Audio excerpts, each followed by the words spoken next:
देखो भाई, 10th class का जो है ना 16 चैप्टर हम पढ़ रहे हैं प्रोबेबिलिटी, वो भी आर डी शर्मा के मैथ में से। और लास्ट टाइम हम जो है ना एक्सरसाइज 16.2 में थे, और उसमें हमने पढ़ा ज्योमेट्रिकल प्रोबेबिलिटी। क्या होता है geometrical probability? Favourable area upon में कौन टोटल एरिया भाई। तो क्वेश्चन देखो, लास्ट में जो है ना मैंने आपको क्वेश्चन नंबर 4 करवाया था भाई। अब तुम पढ़ो क्वेश्चन नंबर 5। तो क्वेश्चन नंबर 5 में लिखा हुआ है इन फिगर 16.13। तो पहले आप ये फिगर ही बना लो एक बार तो।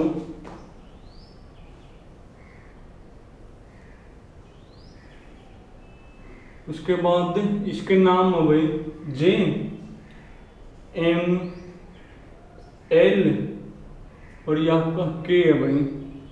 ये कोई पॉइंट ए, ये आपका बी, ये जे तो भाई और ये और मिलाओ भाई।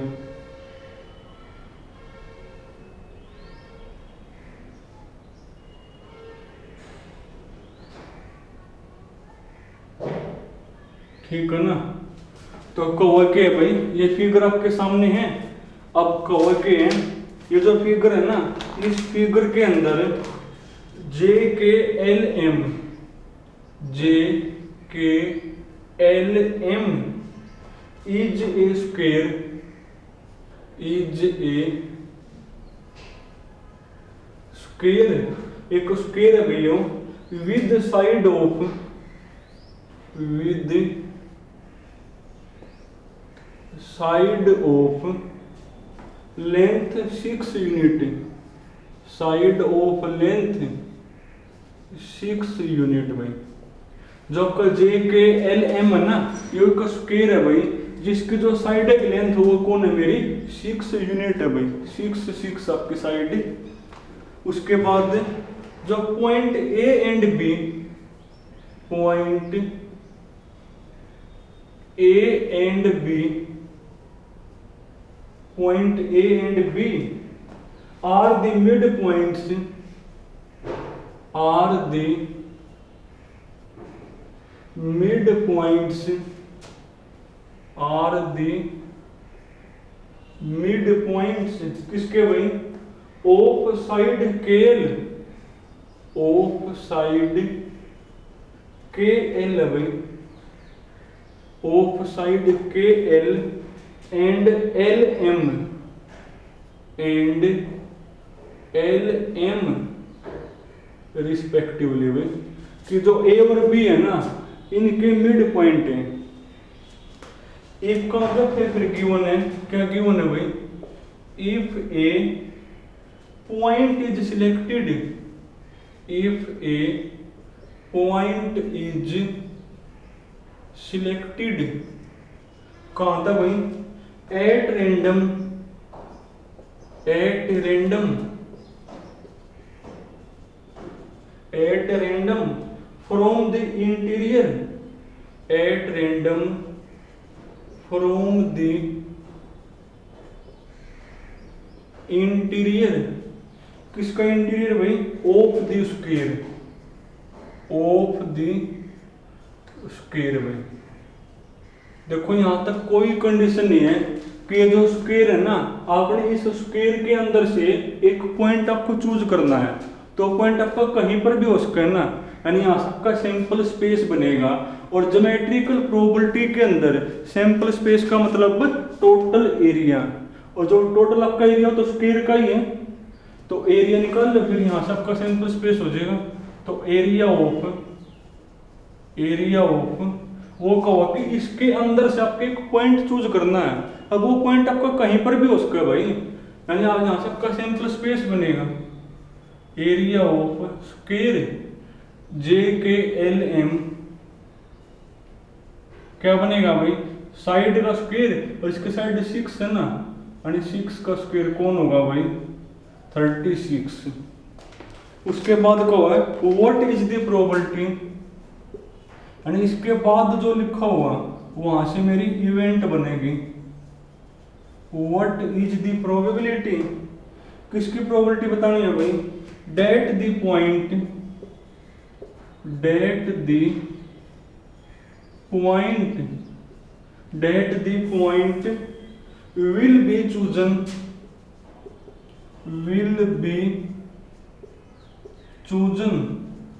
कि जो पॉइंट आपने चूज किया ना वो कहाँ था हो from the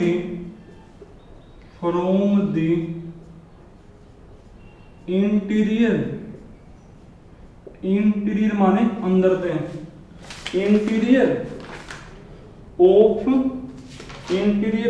triangle JAB interior of triangle JAB कि जो पॉइंट आपने चूज किया है वो पॉइंट आपका कहाँ था हो इस ट्रायंगल का अंदर था हो तो कंडीशन लग गई ना तो यहाँ से आपका क्या बनेगा फेवरेबल एरिया तो निकल फिर इसका एरिया आपका फेवरेबल एरिया होगा तो एरिया ऑफ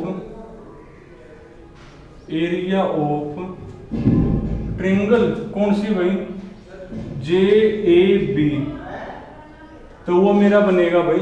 अब क्वेश्चन ये है कि ये एरिया आप कैसे निकालोगे देखो भाई ये जो स्क्वायर है ना इसके आपके साइड है 6 ये भी 6 और 6 उसके बाद जो A और B है ना वो आपके मिड पॉइंट है A और B मेरे कौन है मिड पॉइंट है KL और ML अगर मिड पॉइंट है ये तो आपकी 3 बचेगी ये भी 3 और ये भी कौन होगी 3 होगी। अब मेरे को जो है ना ये वाला एरिया चाहिए ये एरिया होना चाहिए। अब देखो ये एरिया आप कैसे निकालोगे अगर मैं स्क्वायर के एरिया मत हैं तीनों एरिया को जोड़ के कर दो माइनस तो यही आ जाएगा क्योंकि आपने प्रोबेबिलिटी बतानी है कि जो पॉइंट आपने चूज किया ना वो इसके अंदर तो वो ट्रायंगल के अंदर हो यानी आपका फेवरेबल एरिया ये ट्रायंगल वाला बनेगा। अब ये एरिया आप कैसे निकालोगे आप पूरे एरिया में से अगर तीनों एरिया का सम कर दो माइनस यही बचेगा और तीनों एरिया आप निकाल पाओगे क्यों भाई स्क्वायर है ना ये भी 90 होगा ये भी 90 तो ट्रायंगल आपके राइट एंगल होगी और राइट एंगल का एरिया क्या होता है राइट एंगल का एरिया होता है भाई हाफ इनटू बेस और इनटू में कोण हाइट होता हुआ तो फिर करो भी तो ट्रायंगल एरिया आप कैसे निकालोगे स्क्वायर के एरिया में से वो आपका 36 है माइनस कर दोगे तीनों एरिया का सम ये एरिया निकालो पहले ये राइट एंगल है तो इसका एरिया बनेगा 1/2 3 गुणा 6 भाई बेस इनटू हाइट प्लस अब ये निकालो एरिया ये भी आपके राइट एंगल है ये बेस ये परपेंडिकुलर तो आप 3 इंटू 3 प्लस अब ये निकाल लो आप तो बेस इंटू हाइट 6 इंटू 3 तो देखो क्या बनेगा भाई तो ये आपका बनेगा 2 तिया 6 या तो कटता है वो ना 2 तिया 6 3 तिया 9 और 9 ये रहा 18 भाई और ये 9/2 है 18 प्लस 9/2 18 दूनी 36 प्लस में 9 यानी 45/2 आ गया भी यानी 36 माइनस 45/2 करना 16 एक बार तो 36 दूनी 72 में से 45 गया 72 में से 45 करो माइनस 12 में से 5 गया 7 और 6 में 4 गया 2 भाई तो 27 हो गया यानी 27/2 तो ये आपका 27/2 होगा। तो प्रोबेबिलिटी कौन होगी देयरफॉर प्रोबेबिलिटी आप लिखोगे पूरा किसकी probability A point is selected या लिखोगे at random from the interior of the square ने भाई स्क्वायर का लिखने में अच्छे तो वही है वो लास्ट में लिखा हुआ chosen from the interior of triangle JAB लिखोगे तो कौन होगा फेवरेबल एरिया 27/2 अपॉन में टोटल वो आपका 36 है तो 9 तिया 27 9 चौका 36 4 दूनी 8 यानी आपका बनेगा भाई प्रोबेबिलिटी होगी 3/8 बनेगी। अरे बिल्कुल आसान तो है ये स्क्वायर है, इसके अंदर ये ट्रायंगल है। एक पॉइंट आपने चूज करना है, कोई कंडीशन नहीं, तो पॉइंट आपका कहीं पर भी हो सकता है। टोटल एरिया जो स्क्वायर का वो आपका सैंपल स्पेस बना हुआ। फिर आपने प्रोबेबिलिटी बतानी है कि वो जो पॉइंट है ना वो इस ट्रायंगल के अंदर तो हो। तो ये आपका फिर फेवरेबल एरिया हो गया, वो हमने निकाल लिया। तो फेवरेबल अपॉन टोटल, तो इसकी प्रोबेबिलिटी आ गई।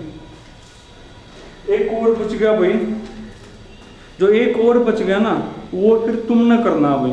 देखो लगभग मैंने करवा दिया आपको, तो वो फिर तुमने करना है। तो मैं आपको खाली समझा दूं भाई, उसमें वो कवर के, बाकी वो करना तुमने ही है भाई।